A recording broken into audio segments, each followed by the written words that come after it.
वहीं छत्तीसगढ़ में कर्ज की आंच पर राजनीतिक पारा गरमा रहा है। बढ़ते कर्ज पर बीजेपी सरकार की कार्य क्षमता पर सवाल उठा रही है, तो कांग्रेस बीजेपी शासित राज्यों का हवाला देकर विपक्ष को आईना दिखा रही है।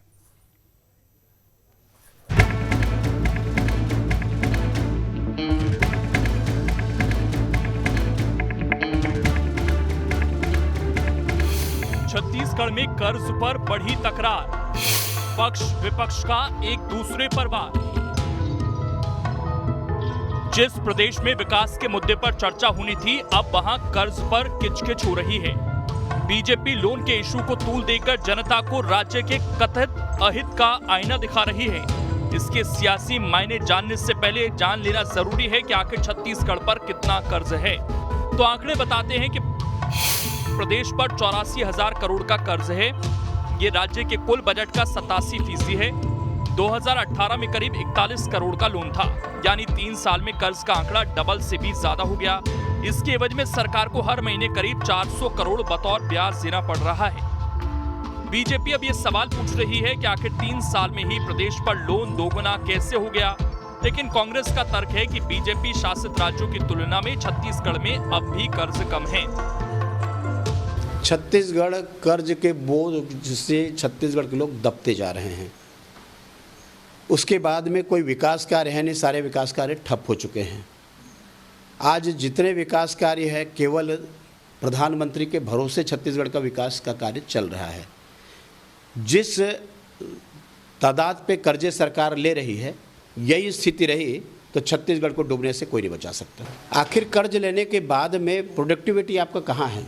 आपको विकास कहाँ दिखाई दे रहा है? यदि कर्ज ले रहे हैं तो विकास भी दिखाई देना चाहिए, लेकिन छत्तीसगढ़ में कर्ज लेने के बाद भी आपका विकास पूरे ठप हो चुके हैं। देखिए, छत्तीसगढ़ में जो कर्ज लिया जा रहा है वो भाजपा शासित राज्यों की अपेक्षा बहुत कम है। भाजपा शासित राज्यों में जिस प्रकार से मध्य प्रदेश है, हरियाणा है, गुजरात है, उत्तर प्रदेश है, यहाँ की कर्ज के लेने के प्रतिशत को देखा जाए उस हिसाब से छत्तीसगढ़ में कम है। और छत्तीसगढ़ में जो कर्ज लिया जा रहा है उसका सीधा सीधा लाभ छत्तीसगढ़ की जनता को मिल रहा है। और छत्तीसगढ़ में कर्ज लेने की वजह केंद्र की नरेंद्र मोदी जी की सरकार है, जो छत्तीसगढ़ के जीएसटी की राशि, जीएसटी क्षतिपूर्ति की राशि और अन्य मद के जो पैसे हैं उसको लगातार रोकने का काम कर रही है, समय पर उसका भुगतान नहीं कर रही है। अभी जो सेंट्रल पूल में चावल दिया गया है उसकी भी राशि का भुगतान नहीं हो पाया है। और 15 साल में भारतीय जनता पार्टी ने तो छत्तीसगढ़ में 41,000 करोड़ का कर्जा लिया और छत्तीसगढ़ में किसान भी कर्ज में दबे रहे। उस दौरान आत्महत्या किसान करते रहे, किसानों को धान की कीमत नहीं मिलता था। तो दोनों के कर्ज लेने में अंतर है। दरअसल कर्ज पर किचकिच की शुरुआत बघेल के उस बयान के बाद हुई जब उन्होंने कहा था कि देश दिवालियापन की तरफ बढ़ रहा है। इसी के जवाब में बीजेपी ने कर्ज के आंकड़े जारी कर दिए। हालांकि ये दावा भी बीजेपी को उल्टा पड़ता दिख रहा है, क्योंकि कांग्रेस का आरोप है केंद्र छत्तीसगढ़ को फंड देने में कोताही करता है। राज्य के हिस्से का पैसा भी देर से मिलता है। इससे विकास और गरीबों के हित के लिए कर्ज लेना पड़ता है। गांव और किसान कल्याण के लिए कर्ज लेना मजबूरी है। सरकार की कोशिशों से खेती का रकबा बढ़ा, करीब 4 लाख किसान खेती की तरफ लौटे हैं। कांग्रेस के आरोप तो ये भी हैं कि बीजेपी ने अपने कार्यकाल में 41,000 करोड़ का कर्ज लिया था। इसके बाद भी किसान कर्ज में दबे हुए थे। सियासी आरोप प्रत्यारोप से इतर आप ये भी जान लीजिए कि आखिर बीजेपी शासित राज्यों पर कितना कर्ज है। यूपी का कर्ज भार 92% है, गुजरात का 146%, हरियाणा का 180% और कर्नाटक का कर्ज भार 126% है। इन्हीं आंकड़ों को अब कांग्रेस अपना हथियार बना रही है।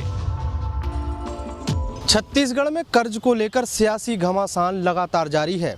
भारतीय जनता पार्टी प्रदेश सरकार पर ज़्यादा से ज़्यादा और लगातार कर्ज लेने का आरोप लगाती नजर आ रही है। ऐसे में सत्ता पक्ष की दलील है कि प्रदेश सरकार किसानों को पैसा देने के लिए कर्ज ले रही है। और रही बात बीजेपी के आरोपों की, तो उसको लेकर बीजेपी पहले से ही कर्जा लेती रही है। ऐसे भाजपा के कई राज्य हैं जो छत्तीसगढ़ सरकार से भी ज़्यादा कर्ज ले चुके हैं। इस पूरे मामले में सियासत थमती हुई फिलहाल तो नहीं दिख रही है। वीडियो जर्नलिस्ट प्रमोद देवांगन के साथ अंकुश शर्मा, न्यूज स्टेट मध्य प्रदेश, छत्तीसगढ़। अब इसमें खबर तो यह है कि कर्ज लेने में कोई भी पीछे नहीं रहा। बीजेपी की सरकार में भी 40,000 करोड़ से ज्यादा का कर्ज लिया गया था। वैसे भी कर्ज भार बढ़ने के पीछे कोरोना भी एक वजह है।